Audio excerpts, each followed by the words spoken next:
वंचित बहुजन आघाडीच्या वतीने आज जामनेर तालुक्यातील बेटावद या ठिकाणी 21 वर्षीय सुलेमान पठाण या मुस्लिम तरुणाची 11 ऑगस्ट रोजी ज्या पद्धतीनं अमानुषपणे मॉब लिंचिंग करून इथे असलेल्या काही जातीयवादी व धर्मांध गुंडांच्या वतीने खोटे नाटे आरोप करत जी हत्या करण्यात आली, त्या हत्येच्या अनुषंगाने आज आम्ही बेटावद येथे आमचे आदरणीय नेते आणि यांच्यासोबत त्या प्रत्यक्ष कुटुंबाची भेट घेऊन संपूर्ण परिस्थिती समजून घेतली, एकूणच काय घटनाक्रम होता आणि त्यानंतर आम्ही पोलीस प्रशासनाचे जबाबदार अधिकारी श्रीयुत कासार यांना देखील भेटलो।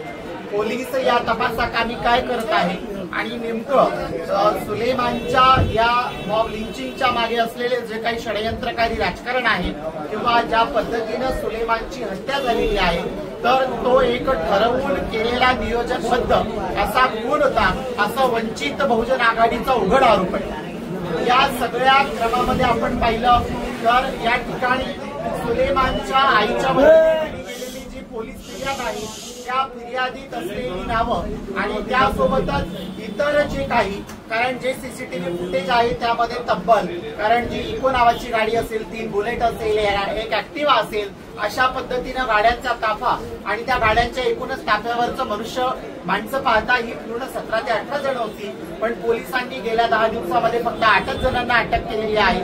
8 जणांना अटक केल्यानंतर त्यात ज्यांना प्रामुख्याने अटक केली पाहिजे होती त्यांना मात्र अजूनही कुठल्या प्रकारे अटक केली जात नाहीये। ज्यावेळी इथे घटनाक्रमाच्या संदर्भामध्ये स्थानिकांशी किंवा लोकांशी किंवा आलेल्या वृत्तांशी एकूणच शहानिशा करत असताना ज्या पद्धतीने हे सगळं चित्र समोर येत आहे त्याच्यामध्ये आमचे उघड आरोप आहेत की इथे असलेलं पोलीस प्रशासन या पूर्ण घटनाक्रमाशी जोडलेले भारतीय जनता पार्टीचे जे पदाधिकारी आहेत त्यांना पाठीशी घालतंय आणि ते का तर या विधानसभा क्षेत्राचे विद्यमान सत्ताधारी आमदार गिरीशजी महाजन भारतीय जनता पार्टीचे आहेत, त्यासोबतच ते एक जबाबदार मंत्री आहेत आणि म्हणून पोलीस प्रशासन हे इथल्या विद्यमान आमदार महोदयांच्या दबावाखाली काम करतंय।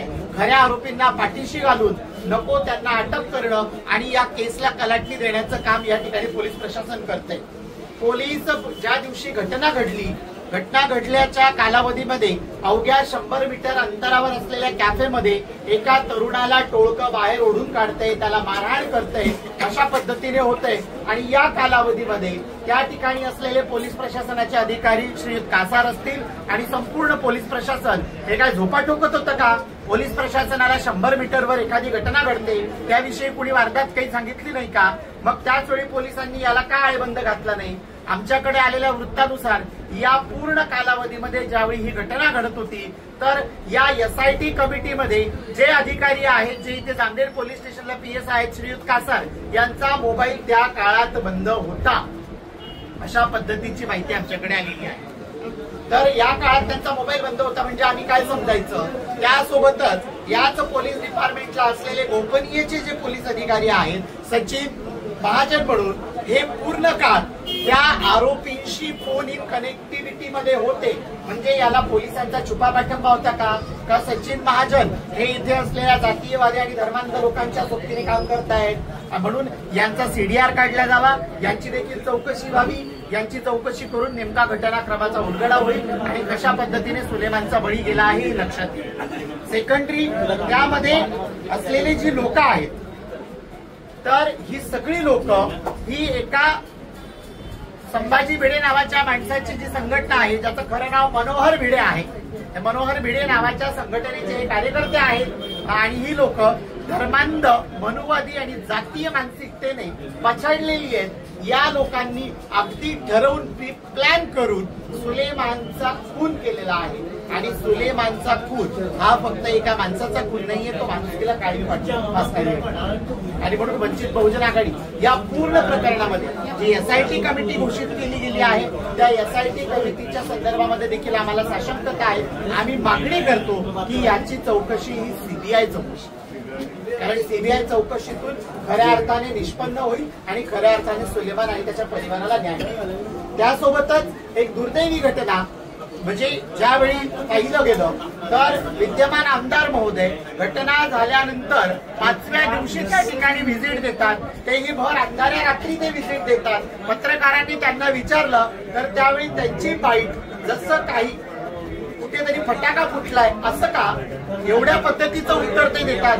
अहो महोदय, तुमच्या विधानसभा क्षेत्रामध्ये एका 21 वर्षाच्या निष्पाप तरुणाला टोळकं एकत्रित येतं, ते त्याला झुंडशाही करून ठार मारतं आणि तुम्हाला इथल्या इथे 20-22 किलोमीटरवर तुम्ही विधानसभा परिसरात उपस्थित असताना तुम्हाला ते माहीत पडत नाही. म्हणजे तुम्ही या घटनेसाठी तुम्ही देखील जबाबदार आहात की विधानसभा क्षेत्रामध्ये असलेलं सामाजिक सौहार्द आणि इथे असलेली सामाजिक शांतता टिकवण्यासाठी तुम्ही निष्काम आणि कुचकामी ठरलेले आहात. त्यासोबतच इथे काका म्हणून कोणीतरी आहे, तर त्या काकांच्या घरी म्हणे या आरोपींनी पूर्ण घटना केल्यानंतर म्हणजे सुलेमानला संध्याकाळी 4:30-4:45च्या दरम्यान सुलेमानला जामठी आणि जामठीवरून बेटावरच्या चौकामध्ये नेलं, त्याच्या घराजवळच्या अंतरावर. अवघ्या अगदी 50 फुटाचं पण पुरेसं अंतर नाहीये, एवढ्या अंतरावर त्याला नेलं. त्या ठिकाणी त्याला मारहाण केली आणि त्या ठिकाणी त्याला टाकून दिल्यानंतर हे सगळे आरोपी म्हणजे कुण्या काकाच्या घरी होते. आमची मागणी आहे त्या काकाच्या घरचे सीसीटीव्ही फुटेज पण चेक केले, म्हणजे असा कोणी काका असेल किंवा यांचा कोणी असा करता धरता असेल तर अशा वृत्तींना देखील पायबंद आणि आळा घातला पाहिजे. म्हणून वंचित बहुजन आघाडी ही ठाम मागणी करते की या सगळ्या प्रकरणाची सीबीआय चौकशी व्हावी, यातला प्रत्येक धागा आणि दोरा उलगडला जावा. एकतर सगळ्यात महत्वाची गोष्ट, कायदा आणि सुव्यवस्था हातात घेण्याचा अधिकार कोणालाही नाही. या देशामध्ये कायदा आहे, या देशामध्ये सुव्यवस्था आहे, या देशाची व्यवस्था ही संविधानिक व्यवस्था आहे. त्यामुळे संविधानिक व्यवस्थेने या देशाचा कारभार चालावा. टोळक्यांचे आणि झुंडशाहींचे बळी असे जर तरुण पडत असतील तर या गोष्टीचा वंचित बहुजन आघाडी पूर्णतः निषेध करते. शहरामध्ये कॅफेंच्या संदर्भामध्ये एक चर्चा सुलेमानच्या मॉब लिंचिंग नंतर करण्यात आली. अर्ध्या रात्री या ठिकाणी त्या कॅफेंवर कारवाई करण्यात आली. तर याच कॅफेंच्या बाबतीमधले फुटेज सर्व माननीय पत्रकारांना माहिती आहे की याच कॅफेंचे उद्घाटन विद्यमान महोदयांनी केलेले आहेत. याच कॅफेच्या संदर्भामध्ये आपण जर पाहिलं तर हे भारतीय जनता पार्टीच्या पदाधिकाऱ्यांच्या आहेत. मग यांच्याकडे जर कॅफे चालवण्याचे लायसन नव्हते तर हे कॅफे कुणाच्या ताकदीवर चालवते, त्या कॅफेमध्ये कुठल्या प्रकारचे कारभार होत होते. मग त्याच कॅफेमधून नेमकं भारतीय जनता पार्टीच्या पदाधिकाऱ्याच्या कॅफेमधूनच सुलेमानला कशा पद्धतीने बाहेर ओढून काढलं जातं, त्याच्यासोबत अमानुषपणे मारहाण केली जाते आणि ती मारहाण केवळ मारहाणीपुरती सीमित न राहता त्याचा जीव जातो इथपर्यंत ती घटना होते. त्याच्यामुळे या सगळ्या गोष्टीची देखील विद्यमान मंत्री महोदयांनी याची देखील दखल घ्यावी आणि आपल्या विधानसभा क्षेत्रामध्ये वातावरण खेळीमेळीचं कसं राहील या संदर्भामध्ये क्लिअर भूमिका घ्यावी. या कॅफेंवर कारवाई केली जात होती असं चित्र रंगवलं जात होतं, पण ज्यावेळी 11 तारखेला सुलेमानची हत्या झाली तर सुलेमानच्या हत्येच्या 2 दिवस आधी या कॅफेवरची कारवाई बंद करण्यात आली होती.